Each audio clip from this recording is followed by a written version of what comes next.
Gospel Threads. We cannot stop telling about everything we have seen and heard. Acts 4:20. May mga Christian sa mundo na alam nilang pwede silang mapahamak kapag nag-share sila tungkol kay Jesus. Pero ginagawa pa rin nila. Hindi dahil matapang lang sila, kung hindi dahil naniniwala sila na ang gospel hindi pwedeng itago. Sa totoo lang, hindi naman kailangang nasa dangerous country ka para mag-share ng gospel. Pwede mo itong gawin sa ordinary conversations. Parang paghahabi ng sinulid sa isang tela. Unti-unti, natural, intentional. Tandaan ang word na gospel bilang guide. G. God's character. Banggitin ng Diyos sa usapan. Magpasalamat sa blessings, ipakitang buhay siya sa iyo. O. Offense of sin. Aminin na broken ang mundo, na may pain, kasalanan, at kailangan natin ng Diyos. S. Sufficiency of Jesus. Ikwento si Jesus parang kilala mo siya, kasi totoo namang kilala mo siya.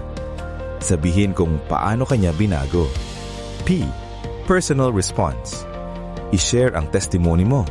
Paano ka napatawad? Paano ka pinalaya? E. Eternal urgency. Pag-usapan ng eternity. Ang buhay hindi forever dito. May mas mahalagang reality. L. Life transformation. Ipakita sa buhay mo na may difference si Jesus. Hindi perfect, pero transformed. Hindi ito sales talk. Ito ay love. Kapag mahal mo ang tao, gusto mong marinig nila ang pag-asa na meron ka. Kaya mag-cry ka. Lord, bigyan mo ako ng lakas ng loob at pagkakataon na maihabi si Jesus sa usapan ko araw-araw.